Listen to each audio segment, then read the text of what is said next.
लग जाओ कस के। धन्यास्ते कृतन पिबंत राम नामामृतम, केवल राम नाम जपोगे उसी से कलयुग रुकेगा। बोले महाराज इस प्रकार से मैं पृथ्वी के दुर्गुणों को देखता हुआ, यत्र लीला हरे रघुतम, जहाँ योगी राज श्री कृष्ण जिस उत्तर भारत के ब्रज प्रांत में अनेक अनेक लीलाएं कर चुके हैं, जहाँ यमुना बहती है, ऐसे ब्रज धाम में मैं यमुना के तट पर पहुंच गया तो वहां जाकर मुझे अवश्य ही शांति मिली। बड़ा अच्छा लगा, बड़ा सुकून मिला। और वहां मैंने एक कौतूहल को देख लिया। एक स्त्री के सामने मूर्छा अवस्था में दो पुरुष पड़े हुए हैं। उन पुरुषों को देखकर वो स्त्री खिन्न है, उदास बैठी है। अन्य स्त्रियां पंखा आदि झल रही हैं, उसको समझा रही हैं। एक कौतूहल मैंने दूर से देखा यमुना के तट पर। मेरा मन तो हुआ कि जाकर पूछूं, लेकिन फिर मुझे अपने स्वरूप का बोध हो आया कि महात्मा को बिना बुलाए किसी के यहाँ नहीं जाना चाहिए। और ये बात सत्य है। ज्ञानी व्यक्ति को, साधना करने वाले व्यक्ति को बिना बुलाए नहीं जाना चाहिए और बिना कारण के नहीं जाना चाहिए। अब हम तो प्रसन्नतावश चले जाएं और वो हमें जानते नहीं, हमें उन्हें नहीं जानते, पता नहीं क्या बोल।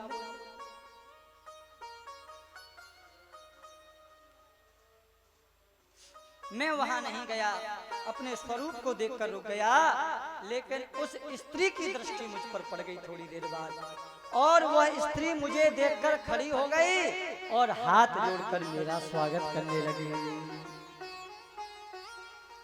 भो भो साधो क्षणं तिष्ठ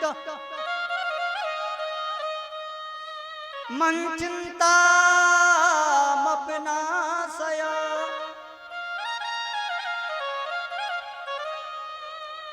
दर्शनं तव लोकस्य सर्वथा ज्ञहरं परम्। हे महात्मा जी, तनक ठहर जाइए। मैं जानती हूँ महात्मा साधु संत ज्ञानी जन जितनी देर जहाँ ठहरते हैं वहां से उतने ही अमंगल दूर होते चले जाते हैं। बोलो राधे राधे।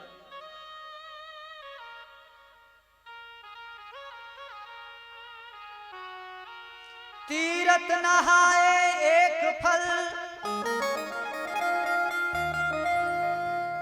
संत मिले फल दो, सदगुरु मिले अनेक फल।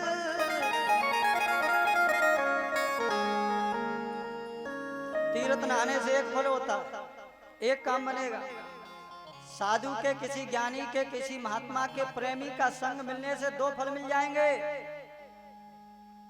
और गुरु की प्राप्ति हो गई। समर्थ गुरु यदि जीवन में मिल गया तो फिर आपको कितना मंगल होगा इसकी गणना ही नहीं की जा सकती। सदगुरु मिले अनेक फल, कहे कबीर विचार।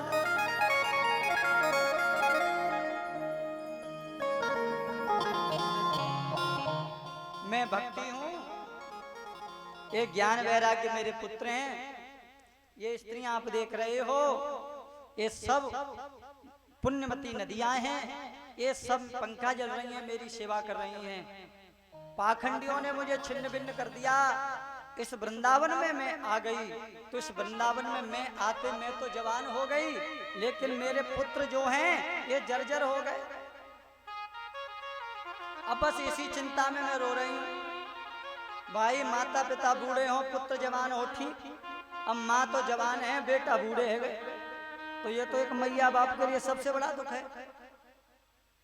देखिए इन तीन तृष्णाओं ने भक्ति को भी नहीं छोड़ा, पुत्रेष्णा, कामेष्णा और वित्रेष्णा। भक्ति को भी सता रहे हैं तो हम तुम लोग कहाँ लग रहे हैं उसके सामने। अब भक्ति को भी पुत्रेष्णा व्याप रही है, पुत्रों का दुख व्याप रहा है। हे बाबा, हे महात्मा, हे साधु, आप आए हो, आपके चरणों में मैं प्रार्थना करती हूँ, आप यहाँ ठहरिए और मेरा दुख क्यों है, मेरे पुत्रों को जर्जरता क्यों प्राप्त हो रही है, ये सारा कारण मुझे बताएं। महात्मा जी समझ गए, हे देवी, ये वृंदावन जो है भक्ति बाहुल्य क्षेत्र है, यहाँ ज्ञान वैराग्य का ग्राहक बहुत कम लेने वाले हैं, यहाँ प्रेम के लोग हैं, रस के लोग हैं, इसलिए यह कारण बना है।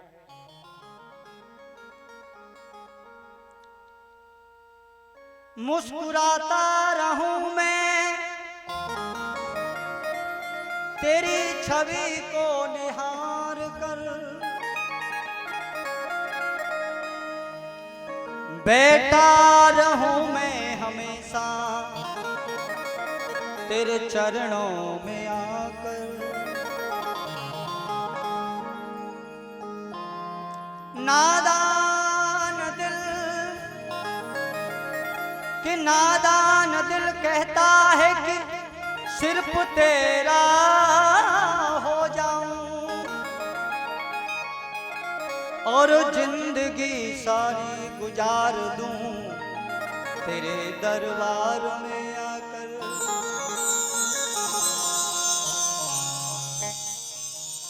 वृंदावन में न तो कभी ढलता है दिन, न ढलती है रात, देखो।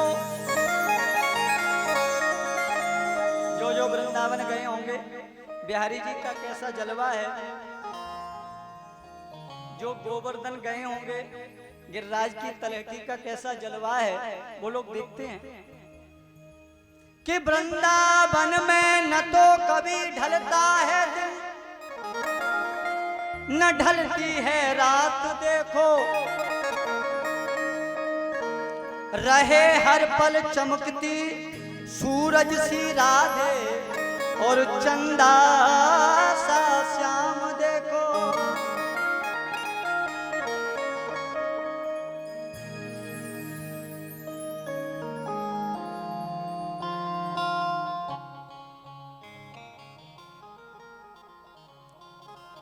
अरे वृंदावन जाने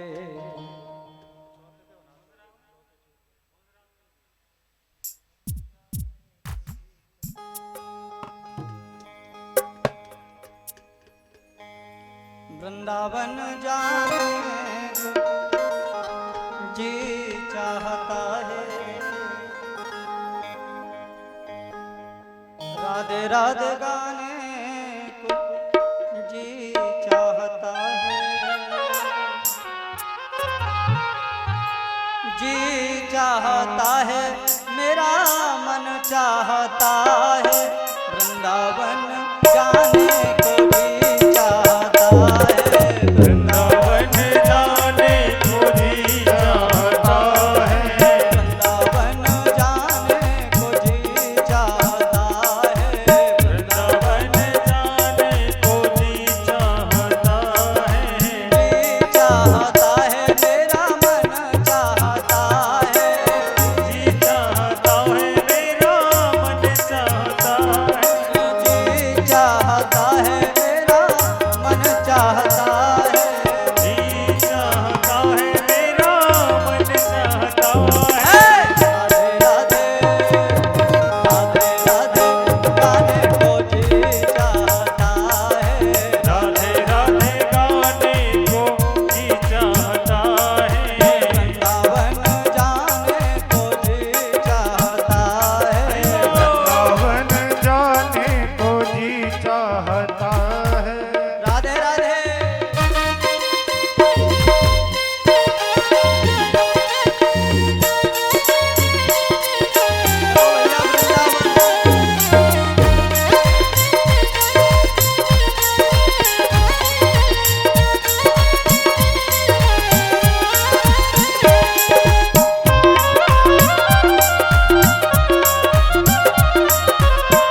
जमाने में यमुना जी थी ये सब डुबकी, अरे डुबकी लगाने को जी चाहता है, डुबकी लगाने को जी चाहता है, लगाने को जी चाहता है, डुबकी लगाने को जी चाहता है, श्री राधे राधे गाने को जी चाहता है, राधे राधे गाने को जी चाहता है, राधे राधे। हे राधे।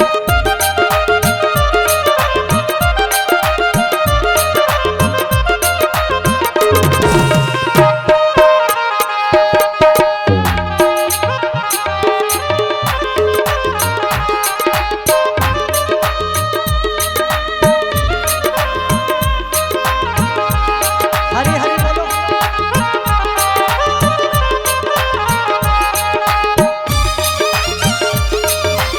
बाप के बिहारी लाल की जय।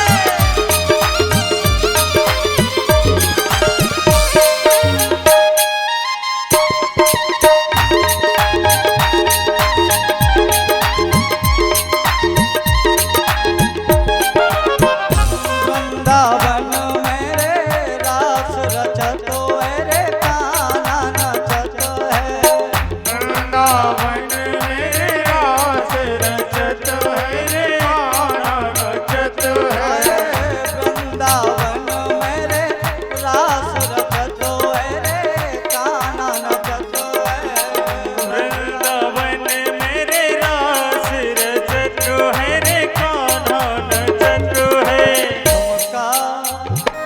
ठुमका लगाने को जी चाहता है, ठुमका लगाने को जी चाहता है, श्री राधे राधे गाने को जी चाहता है, राधे राधे गाने को जी चाहता है, जी चाहता है मेरा मन चाहता है, जी चाहता है मेरा मन चाहता है, राधे गाने को जी चाहता है, राधे राधे गाने को जी चाहता है, राधे राधे गाने को जी चाहता है।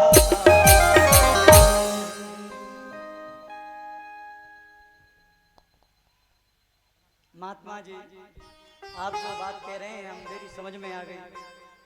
यहाँ ज्ञान वैराग्य का मोल करने वाला नहीं है, भक्ति बाहुल्य क्षेत्र है ये ब्रजधाम, प्रेम बाहुल्य क्षेत्र है ये ब्रजधाम। लेकिन नारद जी एक बात सुन लो, जहाँ ज्ञान वैराग्य का आदर नहीं होता वहां भी मैं ज्यादा दिन तक नहीं ठहरी। इदम स्थानम परित्यज्य विदेशम गम्यते मया। यदि मेरे ज्ञान वैराग्य का बुढ़ापा दूर नहीं हुआ तो मैं इस वृंदावन को छोड़कर विदेश चली जाऊंगी। और हमें तो ऐसा लग रहा है ये भक्ति महारानी ने कहा ही नहीं, वाकई में चली गई।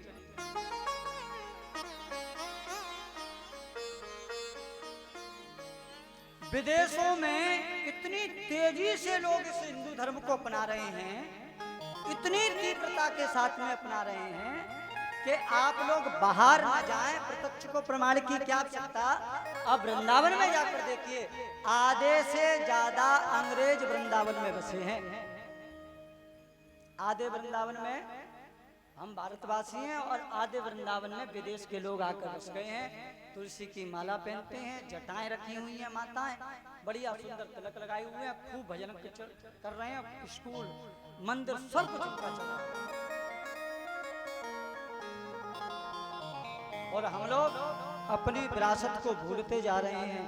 हम लोग जिसको छोड़ रहे हैं, हमने जिसका आदर नहीं किया, अपनी वस्तु का जब खुद व्यक्ति आदर नहीं करता है तो वो स्वतः ही वस्तु दूसरी जगह चली जाती है। हमने अपनी सनातनी संस्कृतियों पर कभी उतने अच्छे तरीका से, हमारे पूर्वजों ने इतने संकटों से बचाकर हमें ये विरासत दी है और आज भी हम लोग उसका मोल नहीं समझ पा रहे। मनमुखी भक्ति, नई नई पूजा,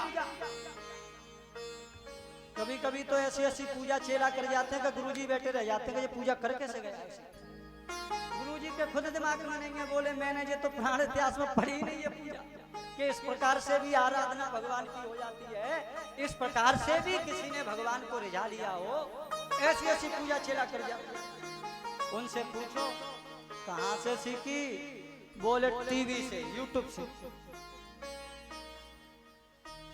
अब बताओ यूट्यूब से हम पूजा सीखेंगे फिर वह पूजा को करेंगे और वो पूजा सफल हो जाएगी? कभी नहीं। पूजा वही सफल होगी जो गुरु के सन्मुख बैठकर उनके चरणों में रहकर उनकी सेवा करके जो ज्ञान मिला है उस ज्ञान के माध्यम से आप पूजा करेंगे। जो वैराग्य मिला है उस वैराग्य के माध्यम से आप पूजा करेंगे, उसी से भगवान की प्राप्ति होगी। यूट्यूब वाले गुरुजी से नहीं होगी। तो ज्ञान पूजा करनी चाहिए कि नहीं करनी चाहिए, ऐसा करना चाहिए कि नहीं करना चाहिए, इसका विवेक नहीं है लोगों को। कर रहे हैं, भक्ति कर रहे हैं, पुजारी बने हुए हैं। ऐसी मनमुखी पूजा जिस पूजा में ज्ञान वैराग्य का आदर नहीं है, ऐसी भक्ति नई भक्ति 9 दिना और खेचतान के 10 दिना। ये ज्यादा दिना की भक्ति नहीं है, ये 2-4 दिना लोटा चलाने वाली भक्ति है। फिर जैसे के तैसे हो जाएंगे, टिकेगी नहीं। ये खुद भक्ति कह रही हैं। इदम स्थानम प्रत्यज्य विदेशम गम्यते मया। ये शब्द सुना नारद जी थरथर कांपने लग गए। अरे देवी, वृंदावन को छोड़कर, ब्रज को छोड़कर आप चली गई, भक्ति चली गई, तो फिर वृंदावन में बचेगा।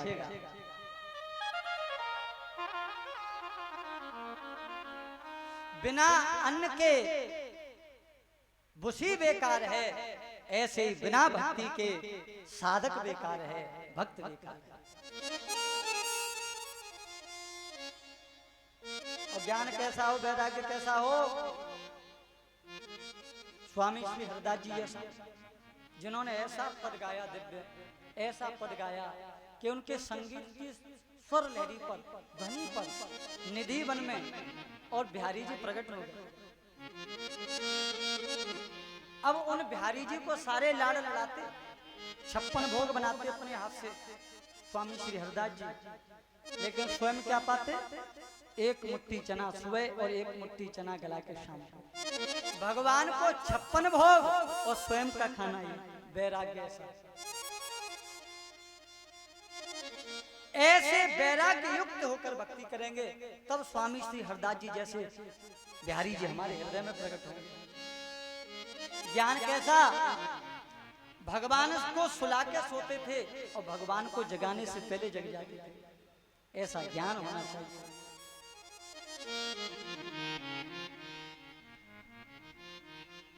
शिष्य को चाहिए कि गुरु से बाद में सोवे और गुरु से पहले जग जाए, गुरु की सेवा में आने के लिए। पुत्र को चाहिए कि पिता माता पिता के बाद में सोवे और माता पिता के जगने से पहले जगकर माता पिता की सेवा में खड़ा होना चाहिए। लेकिन अब माता बेटा लठ मारे, सुबह से आते 2 घंटा तक हॉर्न बजाते रहते हैं, बेटा बिट्टू चिन्नी पिंटी जग जाओ, देखो स्कूल का टाइम हो गया। जगना नहीं है, नाश्ता नहीं करनी है, अब तो बहुत सोली बेटा जग जाओ। 10-20 बार सर पे ऊपर नीचे हाथ घुमाते हैं, तब जाके बेटा मेहरबानी करते हैं, बेटियां मेहरबानी करती हैं, तब जग कर।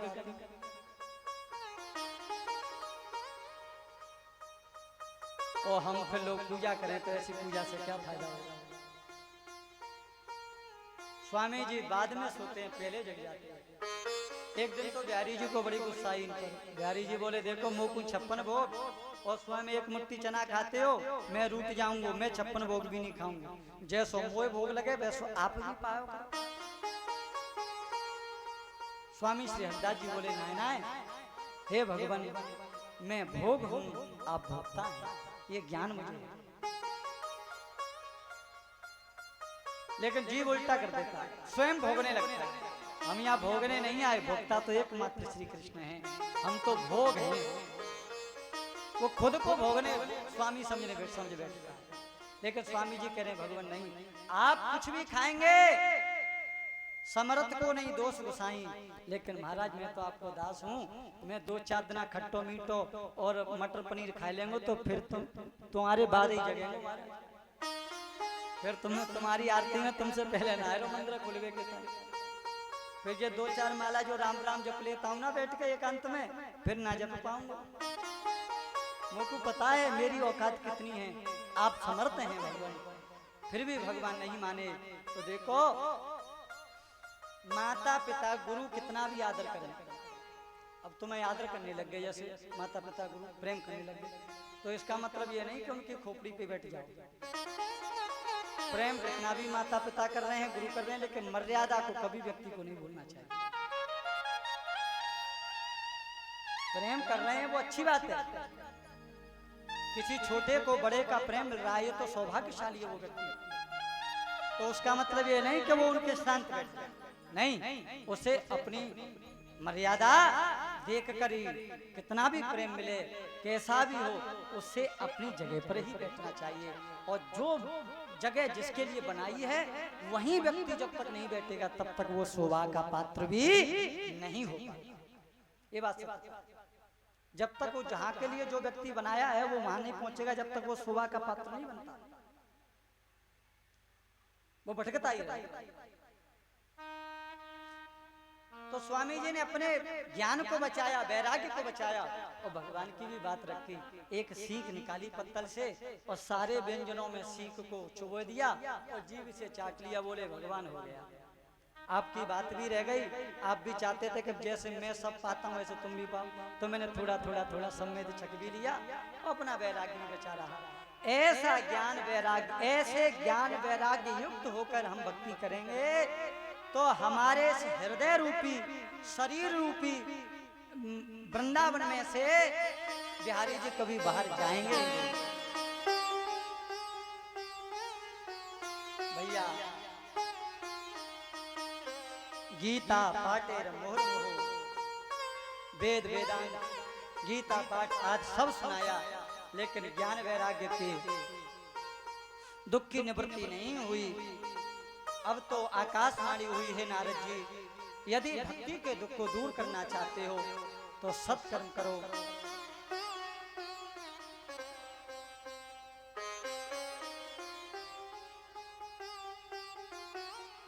और उसी सत्कर्म की खोज करते हुए मैं आपकी शरण में आया। ये सनकादियों से कहा नारद जी, अब आप जैसे महात्मा कहाँ मिलेंगे, आप ही बताओ भगवान ये सत्कर्म होता क्या है?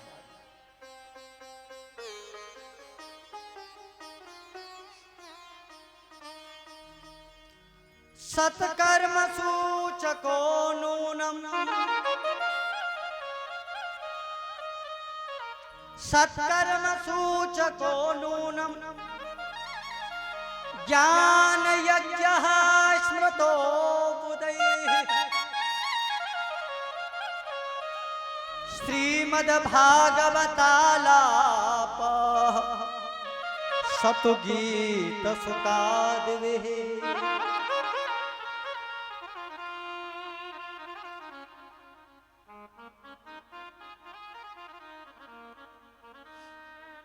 ज्ञान युक्त होकर वैराग्य युक्त होकर जो कर्म किया जाता है वही है सत्कर्म, उसका नाम है भागवत धर्म। ऐसा कोई व्यक्ति है जो बिना कर्म के रह सकता है? कोई रह रहा है क्या? कोई 8 घंटे कर रहा है तो कोई 4 घंटे कर रहा है, कोई 4 घंटे कर रहा है तो कोई 2 घंटे कर रहा है, कर तो सब रहे। कोई घर में कर रहा है तो कोई विदेश में कर रहा है, कोई परदेश में कर रहा है, कोई वन में कर रहा है।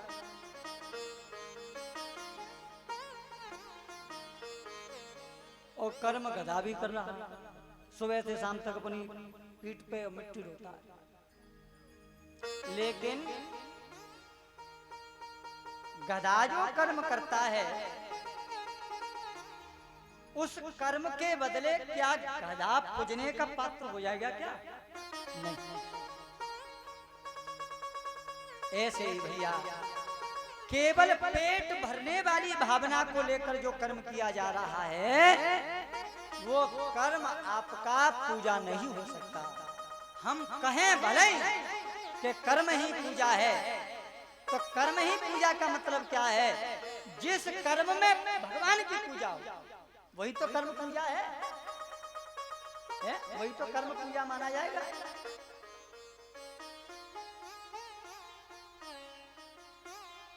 सत्कर्म सूचको नूनम ज्ञान यज्ञ स्मृतो बुद्धि। ज्ञान और वैराग्य युक्त जो श्रीमद् भागवत है उसी का संकेत है। उसी भागवत से ज्ञान वैराग्य की निवृत्ति हो जाएगी, दुख की निवृत्ति हो जाएगी। सनकादियों से कहा महाराज हम तो कुछ जानते नहीं हैं, आप ही कृपा करो, आप ही बताओ। सनकादियों के द्वारा हरिद्वार में गंगा के तट पर श्रीमद् भागवत कथा का वाचन हुआ और इस भागवत की कथा के महात्म्य में ही भक्ति सुतौ तौ तरुणौ गृहीत्वा प्रेमैक रूपा सहसा विरासीत। श्री कृष्ण गोविंद हरे मुरारे, श्री कृष्ण गोविंद हरे मुरारे, नाथे ते नामान मोह बदंती।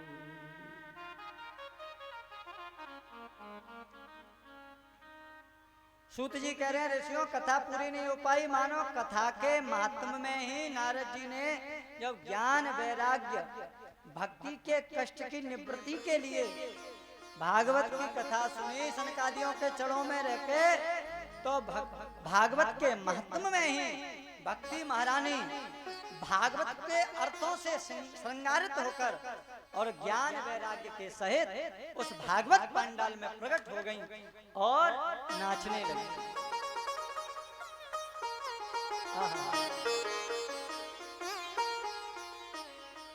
पूरी प्रसन्नता के साथ में उस भक्त समाज में, उस भक्त मंडली में भक्ति महाराज जी नृत्य कर रहे हैं।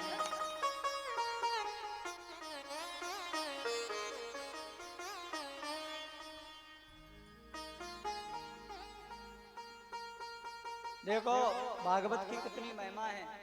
भक्ति महारानी तो नाच रही हैं, ये कथा की बिहारी जी की कथा की महिमा है कि कथा में ज्ञान वैराग्य भी नाच रहे हैं।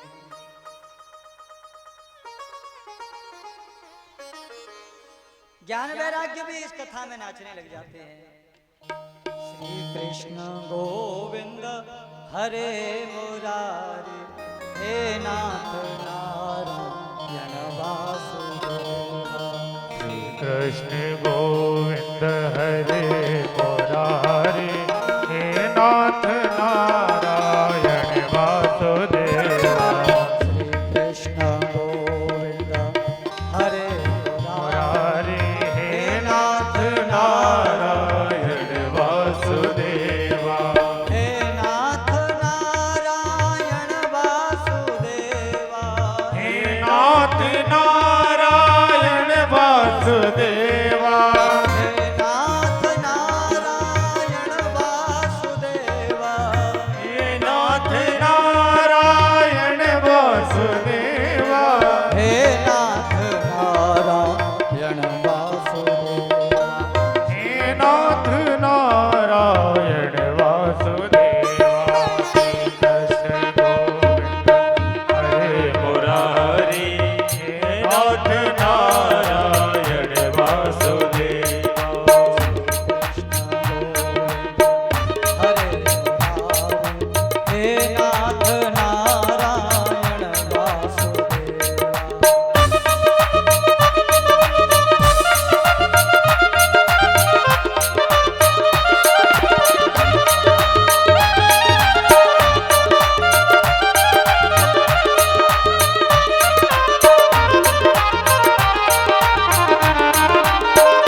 बोलिए भक्ति महारानी की जय, श्री भक्तवत्सल भगवान की जय। भैया भक्ति का दर्शन सब लोग कर रहे हैं, सबके हृदय में भक्ति वास कर रही है। भक्ति ने व्यास जी को प्रणाम करके कहा, हे व्यास जी, इस भागवत धर्म से ज्ञान वैराग्य पुष्ट हो गए और मैं भी पुष्ट हो गई। अब मेरे रहने का स्थान बताइए। बोले वैष्णवानाम निरंतरम मनसा, आप वैष्णवों के हृदय में जाकर वास करें। काम क्रोध मद लोभ आदि इन षड विकारों से जो रहित हैं, जिनके हृदय ऐसा हृदय ही आपका निवास स्थान है। और भक्ति जहां है वहीं भगवान है। और साधनों से भी भगवान आते हैं, लेकिन भक्ति से भगवान आएंगे नहीं, आकर बंध जाएंगे। देखो आने वाला व्यक्ति कोई आया, जैसे आया वैसे चला भी जाएगा, लेकिन कोई व्यक्ति आया और आपके ने बांध के डाल लिया, पकड़ के रख लिया, तो बेचारा जब तक नहीं जाएगा जब तक आप उसको खोलेंगे। तो अन्य साधनों से भी भगवान की प्राप्ति, लेकिन भक्ति सूत्र में मानो बिहारी जी बन जाते हैं।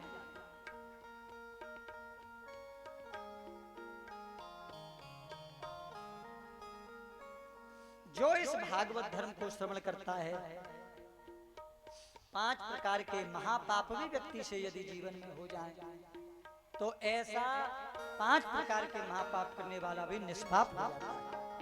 वो महापाप देखो कौन से 5 महापाप गिनाए हैं। ब्रह्मघाती, वेद वाक्यों को न मानना, वेद विरुद्ध आचरण करना, इसे कहते हैं ब्रह्मघाती। ये भी महापाप है।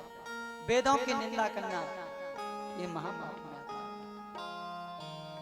गौघाती, गौ की सेवा न करने वाला। देखो जो लोग गायों को काट रहे हैं, तो वो लोग भी उन लोगों से कम पापी नहीं है जो गायों को छोड़ रहे हैं और गायों की सेवा नहीं कर रहे हैं। वो लोग भी उतने ही पाप के भागीदार हैं। ये मत समझो कि हम ना है गाय को काट रहे, हमको हम नहीं मार रहे हैं तो हमें थोड़ी गौ हत्या लगेगी ना। तुमने छोड़ा तो है, तुमने नजरअंदाज तो कर दिया, तुमने सेवा करना छोड़ दिया, इसलिए उनको काटने का मौका मिल गया। तो वो भी कम पापी नहीं है। गौ घाती, गौ हत्यारा, गौ की सेवा न करने वाला, ये भी महापाप है। सुवर्ण चोर, पराये धन पर दृष्टि रखना, ये भी महापाप है। मदरा पान, मदरा शराब आदि का सेवन करना, ये भी महापाप है। और इन चारों का साथ देने वाला भी पापी है। कई लोग कहते हैं हमारी तो बैठक उठक है, उनसे हम पीते नहीं, तो आपका सहयोग तो मिल रहा है उनको, आपने उनका त्याग क्यों नहीं किया? हम जुआ ना खेले महाराज, हम तो बैठते, हमारी तो दोस्त है, हम तो जाके देखने लग जाते हैं। मंदिर में जाके बैठो, माँ क्यों बैठो? आज देख रहे हो कल खेलने भी लग जाओ, आज बैठ रहे हो कल पीने भी लग जाओ। क्या गारंटी है बताओ? कोई गारंटी है? आज चोर के साथ में बैठे हो, कल चोरी करने भी ना लग जाओ, इसकी कोई गारंटी है? कोई गारंटी नहीं। तो इन चारों का भी जो साथ दे देता है, हमें हाँ कर देता है, वो भी महापापी कहलाता है। ऐसे 5 प्रकार के महापापी गिनाए हैं। ऐसे महापापी भी यदि भागवत धर्म की शरण में आ जाएं, प्रायश्चित कर लें, संकल्प कर लें कि अब जो हुआ सो हुआ, लेकिन अब आगे कभी ऐसी बुराई नहीं करेंगे, इस प्रकार का प्रायश्चित करता हुआ दिन रात भगवान की नाम रूप लीला धाम में निमग्न हो जाए, उसका कल्याण हो जाता है। एक प्राचीन इतिहास सुना दिया। आत्मदेव के नाम के एक ब्राह्मण थे। आत्मदेव शब्द का अर्थ होता है आत्मा में जिसने देवत्व का दर्शन करता हो वह आत्मदेव। जैसे पंडित जी थे, जैसे ज्ञानी थे, वैसे विपरीत उनकी पत्नी थी, उसका नाम था धुंधली। गृह कार्यों में बड़ी निपुण थी, घर के कोई काम नहीं बिगड़ने देती थी, लेकिन पूजा पाठ आज कुछ भी घर में नहीं होने देती थी। और 2-4 लोगों से झगड़ा नहीं कर लेती दिन में, तब तक भोजन हजम नहीं होता था इस धुंधली का। हाँ, कई लोगों ने एक बार तो लोगों ने सलाह बना ली, भैया या से बोलना बंद कर दो या को तिरस्कार कर दो, ऐसे व्यक्ति से बोलना ही बंद कर दो। कहो सीख की उल्टी लगती है इसको, छोड़ दो इसको। तो उससे कोई बोलना बंद कर दिया सबने। और ये बैठी बैठी देखती थी मुझसे कोई कुछ बोले तो मैं उसको पकड़ूं और बोलने लग जाऊं। अब इसने क्या किया, बोले कुछ तो ऐसा करूं जिससे कोई मुझे टोके। तो चौराहे पे घर के द्वारे पे दाल बनाने लग गई। अब 1 किलो दाल में आधा किलो नमक डालने लग गई। कोई बूढ़ी बड़ी बिचाली निकल रही थी, बासे नहीं रह गए। बा ने कही दी, अरे भाऊ इतना नमक डालेगी तो दाल काली खारी है जाएगी, बेकार रह जाएगी। उसे मौका चाहिए था लड़ने के लिए। इतने में चढ़ बैठी, मेरी दाल मेरो नमक तेरो का याद हुआ, सौ तू बोल रही है मुझसे। इतने में उसके आपा तू की कर दी, वो भागी। अरे भैया अब समझ सकते हो कैसी होगी। उसका परिणाम क्या हुआ? उसका परिणाम यह हुआ कि घर में होने वाले जितने भी मंगल कार्य थे वो सब बंद हो गए। बोलो राधे राधे। करते तो हम हैं, लेकिन उसका भोग भी हमें ही भोगना पड़ता है। बोया पेड़ बबूल को आम कहां से होए? जैसा हमने किया है वो हमको ही काटना पड़ेगा, इसमें कोई संशय नहीं। कोई पुत्र नहीं था, गाय का तुलसी का बिरवा सूख जाता था, घर में लगता नहीं था। एक गाय थी वो भी बांझ। कोई मंगल कार्य हो गई नहीं। पंडित जी इतने दुखी हो गए, जंगल में चले गए, रोने लगे। यति के रूप में भगवान प्रकट हो गए हैं और भगवान ने कहा, हे ब्राह्मण देवता, मस्तक से तो ब्राह्मण लग रहे हो पर लेकिन यहाँ रो रहे हो अज्ञानियों की तरह, कारण क्या है? बोले महाराज क्या बताऊं, कोई पुत्र नहीं, घर में तुलसी का पौधा भी नहीं लगता, एक गाय पालता हूँ वो भी बांझ है। अब ऐसे ग्रस्त से तो मर जाऊं सो ठीक है। वो ग्रस्त काय का ग्रस्त जिस ग्रस्त में पुत्र पुत्री न हो। उन्होंने ज्ञान दिया, हे पंडित जी, मुंचा ज्ञानम प्रजारूपम बलिष्ठा कर्मणो गति विवेकम तु समासाध्य त्यज्य संसार वासना।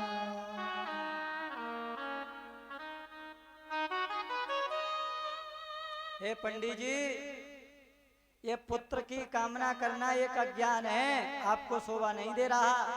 देखो, जिन सगर महाराज के 60,000 पुत्र थे, उन्हें भी उन पुत्रों से सुख नहीं मिला। तो देखो, ना तो 60,000 वाले पुत्रों को सुख मिला पुत्रों से, और ना अंग महाराज को एक पुत्र से सुख मिला। ये केवल संसार का मोह है, संसार की वासना है, इसका त्याग कर दीजिए और संन्यासे सर्वथा सुखम।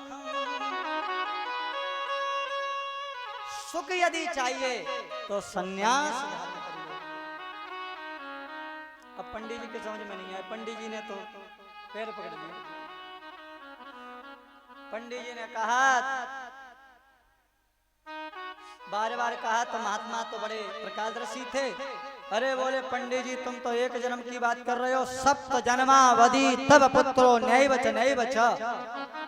एक जन्म की बात कर रहे हो, मैं तुम्हारी मस्तक की रेखा पर देख रहा हूँ, 7 जन्म तक तुम्हारे कोई पुत्र का सुख नहीं है। अब देखो, ये नहीं बोला था कि पुत्र नहीं हो सकता, पुत्र हो जाएगा लेकिन पुत्र का सुख नहीं मिलेगा। और ऐसा बहुत जगह देखा गया है। तुमने जबरदस्ती आराधना करके कोई चीज ले भी रही है ना, तो वो ज्यादा सुख सुख नहीं दिया उस वस्तु ने। अब पंडित जी ने और कस के पकड़ लिए पैर, बोले जो मेरे 7 जन्म तक की देख सके तो वो मुझे पुत्र भी दे सके। बोले महाराज अब तो तुम्हें ब्रह्म हत्या लगे, ब्राह्मण हत्या लगे। बोले क्यों? बोले मैं मर जाऊंगा तुम्हारे चरणों में सर पटकते पटकते, जब तक नहीं छोड़ूंगा, जब तक नहीं हटूंगा, जब तक आप मुझे पुत्र प्राप्ति का वरदान न दे दें। अब ब्राह्मण के हठ योग के सामने यति भगवान झुक गए और उन्होंने एक फल को दे दिया और कह दिया लो भैया तुम नहीं मान रहे हो तो ये फल ले जाओ, और इसको हमने अपनी तपस्या से अभिमंत्रित कर दिया है, अपनी पत्नी को खिला देना और सोचाचार से रहे, सत्य बोले, कलेश न करे, झगड़ा न करे, बाहर भीतर की पवित्रता रखे, भगवान की मंगलमय चरित्रों को सुने, आद नियम करके रहे तो तुम्हें श्रेष्ठ प्राप्त हो। पंडित जी फल लेके आए, पत्नी को पकड़ा दिया, धुंधली को ले या फले खाए ले सोई हमें पुत्र मिल जाएगा। पंडित जी तो फल देकर चले गए यजमानी में। अब जे रोने लग गई फल को देखकर, कुतर्क करने लग गई। बताओ मैंने सुनी है कि गर्भ में जब गर्भ आ जाए तो बड़ा कष्ट होवे, जाए मत खाओ, जाए खा लो, यहाँ मत बैठो, ये करो वो करो, बड़ी परेशानियां होती हैं। और है कितनी परेशानी झेलो फिर भी मर जाए, काट कानों को जिए वो। और देखो ये कुतर्क चल रहे हैं। इतने में इसकी बहन थी वो आ गई इसके पास, वो भी बैठ गए। गप पुराण में बहुत लोग बैठ जाते हैं, कथा सुनाओ सत्संग सुनाओ तो नींद आ जाएगी, बहुत कम लोग बैठेंगे। और चुगली करने लग जाओ, गप मारने लग जाओ, देखो बिना बुलाए लोग आने लग जाएंगे तुम्हारे यहाँ। बुलाने नौता नहीं देना पड़ेगा तुमको, बिना बुलाए आने लग जाएंगे। तो वो बैठ गए और ऐसे खो जाते हैं गप पुराण में तो कि खाना पीना छोड़ देते हैं लोग। वो भी सुनने लग गए। और बहन मर गया और फिर इतनो धन भरो पड़ो है हमारे घर में, और मेरे पेट में बच्चा आ गयो, और 22 समय यदि चोर आ गए गांव में तो सब तो भाग जाएंगे, मैं रह जाऊंगी, चोर मोई मारे जाएंगे। इसलिए मेरी समझते तो बांझ स्त्री ही सही है। इसने ऐसा बताया। इसकी छोटी बोली मेरे पास में उपाय है। मेरे यहाँ मेरे गर्भ में 10वां पुत्र होने वाला, वो पुत्र मैं तुम्हें दे दूंगी, उसके बदले तुम मुझे धन दे देना, उस धन से मैं अपने पति को मना दूंगा। और जे नेम करने लगना, पंडित जी से खूब पैर दबाना, बेड रेस्ट, डॉक्टर कह देते ना बेड रेस्ट कर, बेड रेस्ट, वो नियम तुम पहले से करने लगे। इसकी बात समझ में आ गई, इसने ऐसा ही किया और अपने पति के साथ में छल कर दिया, अपनी बहन का पुत्र ले लिया, अपना कह दिया और बदले में दे दिया पीठ पीछे। अब पंडित जी तो अपना पुत्र मानने लगे, उसको बड़े प्रसन्न हुए। पंडित जी ने खूब धूमधाम से नामकरण संस्कार करने की बारी, खूब जन्मोत्सव मनाया और ब्राह्मणों को बुलाया, पूजा सब कराए, जो जो कार्य होते हैं खूब भोज, बंधु बांधवों को, इष्ट मिष्टों को सबको बुला कर कराया। पंडित जी ने सोचा भैया नामकरण हम करेंगे, हमारा नाम आत्मदेव, तो हम भी अपने बच्चे का नाम कुछ अच्छा ही रखेंगे।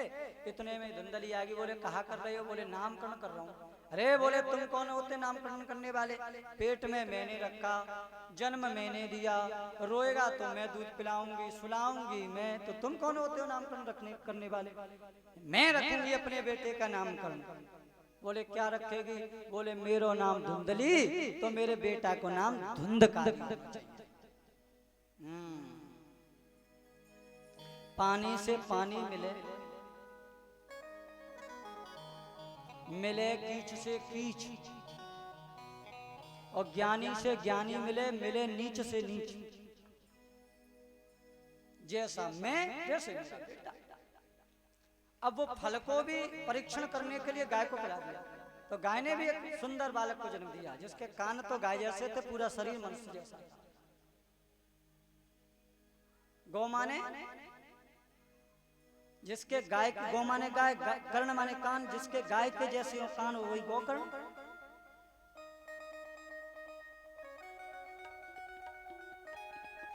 तो गाय ने जिसको जन्म दिया उसका नाम गोकर्ण रखा गया, और धुंधकारी ने अपने पुत्र का नाम धुंधकारी रखा, धुंधली ने। हुआ क्या, गौकर्ण पंडितो ज्ञानी धुंधकारी महाखलः। बोले ऐसा क्यों हो गया? दोनों पिता कहते हैं आत्मदेव जी को, तो एक तो महापंडित बन गया और एक महाखल हो गया। कारण बोले गोकर्ण जी ने तो करी अच्छे लोगों की संगति, और धुंधकारी ने सदा सर्वदा उन लोगों की संगति की जो भोग वृत्ति में लिप्त थे, जो रज और तम से, रजोगुण से तमोगुण से लिप्त थे, उन लोगों का संग किया, उन्हीं की होड़ की। उसका कारण यह हुआ कि छोट भलाई है और सारे अवगुण धुंधकारी के अंदर आ गए। सारा धन लुटा दिया। जब धन लुटाते लुटाते कुछ नहीं बचा तो मैया को मारने लगा, ला पैसे ला पैसे। अब मैया कहती अब कहां से लाऊं, है ही नहीं। बोले मैं नहीं जानता, मुझे तो पैसे चाहिए, कहीं से भी लाओ। आत्मदेव जी बड़े दुखी हो गए अपने ऐसे घर की दुर्दशा को देखकर, और रोने लगे। उसी समय गोकर्ण जी आए हैं। गोकर्ण जी आत्मदेव जी को पिताजी कहते थे। उन्होंने आत्मदेव जी को, गोकर्ण जी ने 2 ही श्लोकी भागवत का उपदेश दिया है। भगवान नारायण ने ब्रह्मा जी को जो प्रथम उपदेश दिया, भागवत उपदेश, वो 4 श्लोकों में दिया है। लेकिन हमारे रसिकाचार्य कहते हैं कि गोकर्ण जी ने भी भागवत का उपदेश किया है, 2 ही श्लोकों में उपदेश किया है।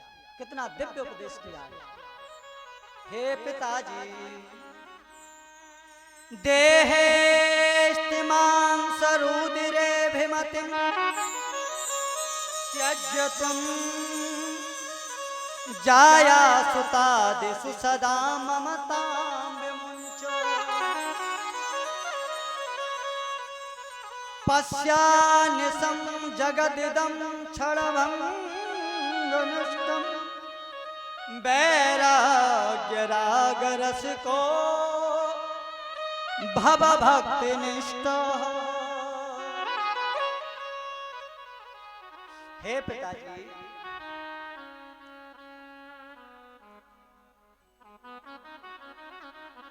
आप इस शरीर को अपना मान रहे हैं, इसलिए आप रो रहे हैं। और सत्यता तो यह है कि ये अपना शरीर भी अपना नहीं है।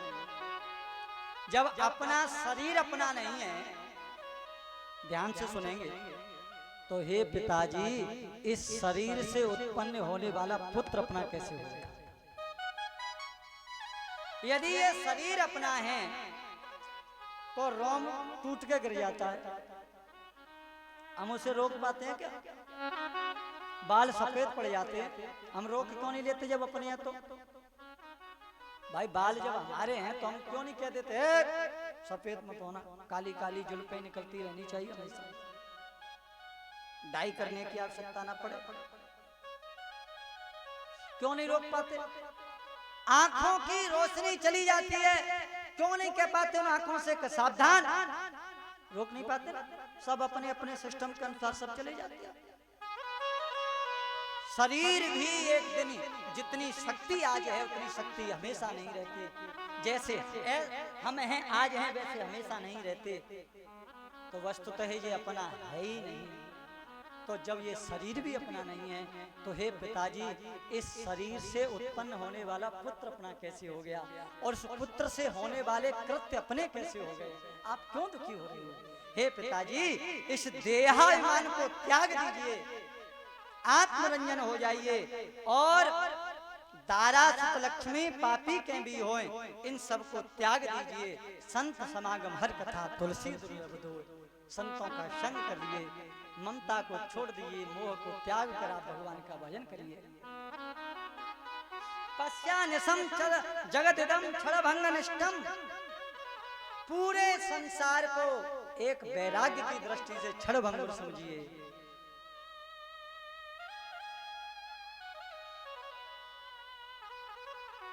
दोए बातन को याद रख, जो निज चाहत कल्याण, दो बातन को याद रख। जो चाहत निज कल्याण, नारायण एक मौत को और दूजे श्री भगवान। नारायण एक मौत को और दूजे श्री भगवान। एक तो मौत सत्य है और एक भगवान सत्य है। इस बात को बस ध्यान में रखो। रहना नहीं ये देश बिराना है। ये जीवन कांटों की बगिया, उलझ उलझ मर जाना है। रहना नहीं ये देश बिराना है। ऐसी ममता को छोड़कर मैं दे हूं ये सब छोड़ के राम राम जपो। धर्मम भजस्व सततम त्यज्य लोक धर्मान, सेवस्व साधु पुरुषान जहिं काम तृष्णा। लोक धर्म को छोड़कर धर्म को अपनाकर साधुओं की सेवा करें, गुरुजनों की सेवा करें, गौ माता की सेवा करें। लेकिन सावधान, नहीं काम तृष्णा। साधु की सेवा तो करें, लेकिन सावधानी क्या रखें? किसी कामना को लेकर न करें। ऐसे न करें कि गुरुजी को भोजन करा दो, हमारा फलानो काम बन जाएगा, हमारा ये काम है जाएगा, हमारा वो काम है जाएगा। पंडित जी की सेवा कर दो, पंडित जी को ये दे दो, वो नहीं नहीं, ये उत्तम कोटि की सेवा नहीं है। नहीं काम तृष्णा, बिना कामना के निष्काम होकर साधुओं का संग करे और निष्काम होकर गुरुजनों का, साधुओं का, प्रेमियों का, भगवान के प्रेमियों का संग करेगा तो होगा क्या? बोले सारी कामनाएं समाप्त हो जाएंगी, निष्काम हो जाएगा और उसी दिन भजन बनने लग जाएगा। और जब तक कामना है तब तक दुख है। इसलिए प्रहलाद जी से बारंबार भगवान ने कहा, श्री नरसिंह भगवान ने, श्री प्रहलाद जी आप मांगो मांगो मांगो। तो भगवान ने बार बार कहा, तब उसने कहा, हे प्रभु यदि आप देना ही चाहते हैं तो मुझे ये दे दीजिए कि आज के बाद में मेरे हृदय में कामना का कोई बीज ही अंकुरित न हो। ये कामना ही है जो व्यक्ति को भटकाती है। मैं आप में ही लीन हो जाऊं, मैं आप में ही खो जाऊं, क्योंकि मेरा सत्य घर भी आपके चरण है। देखो, जब से भगवान से अलग सूर्य चंद्रमा हुए, इनका रुकना बंद नहीं हुआ। जब से गंगा जमुना भगवान के चरणों से अलग हुई तो अहिरनिश बह रही है, इनका भी रुकना बंद नहीं हुआ। तो हमारी भटकन कैसे बंद हो जाएगी बिना वजह? सत्य का, सबका घर सच्चा तो भगवान का ही है। अन्यस्य गो अन्यस्य दोष गुणन चिंतनमाशु मुक्ता, सेवा कथा रसमहो नितरां पिबत्वम्। न किसी के दोष को देखो और न किसी के गुणों को देखो। हाँ, ये बात सही है।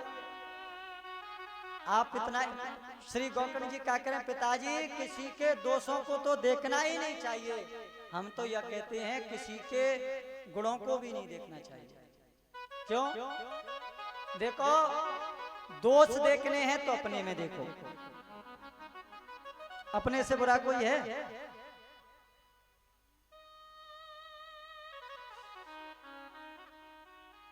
बुरा देखन में चला और बुरा न मिलिया को। अपने से बुरा कोई नहीं है और भगवान से कोई अच्छा नहीं। तीसरी जगह देखने की आवश्यकता है। बुराइयां देखनी हो तो खुद अपने गलेबान में झांक लो, और अच्छाइयां देखनी है तो श्री कृष्ण के मंगलमय चरित्रों को सुनो, राघवेंद्र सरकार के मंगलमय चरित्रों को सुनो। इस प्रकार से सेवा कथा रसमहो नितरां पिबत्वम्, भगवान की कथा में तल्लीन रहे तो क्या होगा? यह घोरे खलु दुष्पारे कृपया पारे पाहे मुरारे। भज गोविंदम गोविंदम भज मूढ़मते। आत्मदेव जी को दिव्य ज्ञान मिला और आत्मरंजन हो गया। भागवत के 10वें स्कंद का आश्रय लेकर भगवान की प्राप्ति करी। धुंधली ने भी कुएं में गिरकर अपनी हत्या, प्राणों को न्यौछावर कर दिया। माता पिता के चले जाने के बाद में ये धुंधकारी 5 बाजारू वेश्याओं को ले आया जो धन की और तन की भूखी थी, और लोगों से कहता देखो माता पिता होते तो एक ही विवाह होता, देखो मेरा कमाल, मैंने 5-5 विवाह कर लिए। गोकर्ण जी तीर्थ को चले गए थे, ये चोरी करने लगा। तन और धन की भूखी स्त्रियों ने इससे बहुतेरा धन लूट लिया। फिर समझ में आया कि धन तो बहुत लूट लिया और ये इसकी आदत पड़ गई है रोज रोज चोरी करने की, ये पकड़ में आ जाएगा तो उसके साथ साथ में हम भी पकड़े जाएंगे, क्यों ना इसको समाप्त कर दिया जाए। रात्रि में यह धुंधकारी सो रहा था, इसी के घर में उन स्त्रियों ने इसको बांध दिया खाट पर और सोते हुए धुंधकारी के मुंह में जलते हुए कोयले के अंगार डाल दिए और उससे इसकी मृत्यु कर दी और इसी के घर में खोद कर गड्ढा इसी को डाल दिया और सारे धन को लेकर 9-2-11 हो। इसलिए भैया आचार्य कहते हैं कि पर स्त्री पैनी छुरी, पर स्त्री पैनी छुरी और 3 जगह से खाए। धन हरे जो वन हरे, धन हरे जो वन हरे, लाज कुटुम की जाए। धन हरे जो वन हरे, लाज कुटुम की जाए, पर स्त्री पैनी छुरी। भैया ये छल गया, बहुत मरने के बाद में क्या प्रेत योनि में पहुंच गया, अपने घर में ही रहने लगा। हा देव पुकारता रहता था, बड़ा कष्ट था इसको। आत्मदेव जी आए हैं, गोकर्ण जी आए हैं, घर में आए, बोले अपने घर में चलो। ध्यान लगाया तो देखो जहाँ साधु पहुंचेगा, अच्छा व्यक्ति पहुंचेगा, वहां कोई भूत प्रेत आदि रह रहे हैं तो वो उसको दिखने लग जाएगा, आवाज होने लग जाएगा अच्छे व्यक्ति के जाते घर में। नाना प्रकार की डरावनी आवाजें होने लग गई। हाथ में जल लेकर कहा कौन हो, मेरे सामने प्रकट हो जाओ, नहीं मैं जलाकर भस्म कर दूंगा। काला काला पुरुष खड़ा हो गया और बोला अहम भ्राता तदयोस्मि धुंधकारी नामतः। हे गोकर्ण मैं तुम्हारा भाई धुंधकारी हूं। अरे धुंधकारी ते जायोनी में पड़ा है, प्रेत बन गया। तेरी मृत्यु का समाचार तो मैंने गया में सुना था, तेरे लिए पिंडदान भी कर दिया मैंने गया में, फिर भी तेरी मुक्ति नहीं हुई। बोले सुनिए, एक नहीं 100 यदि गया में पिंडदानी करोगे तो भी मेरी मुक्ति नहीं होगी। बोले क्यों नहीं होगी? बोले इसलिए नहीं होगी क्योंकि पिंडदान में कर्मकांड की विधि है। कर्मकांड में संकल्प बोला जाता है और संकल्प में गोत्र बोला जाता है। जब जब आपने गोत्र बोला होगा तो आपने आत्मदेव जी का गोत्र बोला होगा। जब मैं आत्मदेव जी का पुत्र हूं ही नहीं, मेरे पिता के साथ में मेरी माता ने छल किया था, मेरा गोत्र वो है ही नहीं। इसलिए गया में जो आपने पिंडदान किया है वो पुण्य मुझे प्राप्त नहीं हो रहा है, इसलिए मेरी मुक्ति नहीं हो रही है। कहीं की ईंट कहीं का रोला और भानवती ने कुनवा जोड़ा।